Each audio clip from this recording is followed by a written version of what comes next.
വയനാട് പുൽപ്പള്ളിയിൽ കടുവ ആക്രമണത്തിൽ ഒരു മരണം. പുൽപ്പള്ളിയിലെ മാടപ്പള്ളി ഉന്നതിയിലെ മാരനെയാണ് കടുവ ആക്രമിച്ചു കൊന്നത്.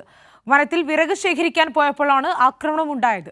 മൃതദേഹം ബത്തേരി താലൂക്ക് ആശുപത്രിയിൽ പോസ്റ്റ്മോർട്ടത്തിന് ശേഷം കുടുംബത്തിന് കൈമാറും. നഷ്ടപരിഹാര തുകയുടെ ആദ്യ ഘടവും കുടുംബത്തിന് ഇന്ന് കൈമാറി. വയനാട് പുൽപ്പള്ളിക്കടുത്ത് ദേവർഗദ്ദ മാടപ്പള്ളി ഉന്നതിയിലെ കൂമൻ എന്ന മാരനെയാണ് കടുവ ആക്രമിച്ചു കൊന്നത്. 70 വയസ്സായിരുന്നു മാരന്.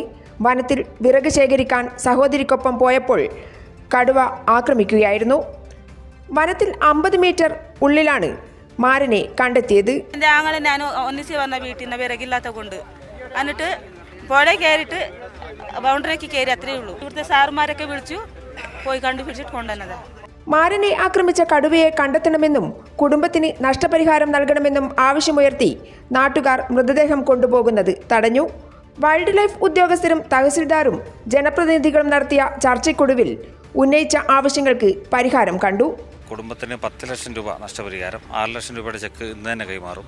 കുടുംബത്തിലെ ഒരാൾക്ക് 25 ദിവസം ഒരു മാസം തൊഴിൽ ഉറപ്പുവരുത്തുന്ന ഇടപെടൽ അവർ ഫോറസ്റ്റ് ഡിപ്പാർട്ട്മെന്റ് വാഗ്ദാനം ചെയ്തിട്ടുണ്ട്.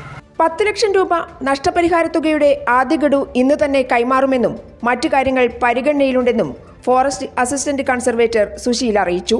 ഫോറസ്റ്റ് ഡിപ്പാർട്ട്മെന്റിൽ നിന്ന് നഷ്ടപരിഹാരമായിട്ട് ഇത്തരം ആക്രമണങ്ങളിൽ മരണപ്പെട്ടവർക്ക് നൽകുന്ന 10 ലക്ഷം രൂപ അടിയന്തരമായിട്ട് കൊടുക്കാനുള്ള നടപടികൾ സ്വീകരിക്കുന്നുണ്ട്. അതിൽ ആദ്യത്തെ ഗഡുവായിട്ടുള്ള 6 ലക്ഷം രൂപ തൊട്ടടുത്ത ദിവസം തന്നെ അല്ലെങ്കിൽ ഇന്ന് വൈകുന്നേരം തന്നെ അത് കൊടുക്കാനും മക്കൾക്ക് കൊടുക്കാനും അതേപോലെ ലീഗൽ ഹെഡ് സർട്ടിഫിക്കറ്റ് കിട്ടുന്ന മുറയ്ക്ക് ബാക്കിയുള്ള തുക എടുക്കാനുമുള്ള നടപടികൾ സ്വീകരിക്കുന്നതാണ്. മാരന്റെ മൃതദേഹം ബത്തേരി താലൂക്ക് ആശുപത്രിയിൽ പോസ്റ്റ്മോർട്ടത്തിന് ശേഷം കുടുംബത്തിന് കൈമാറും.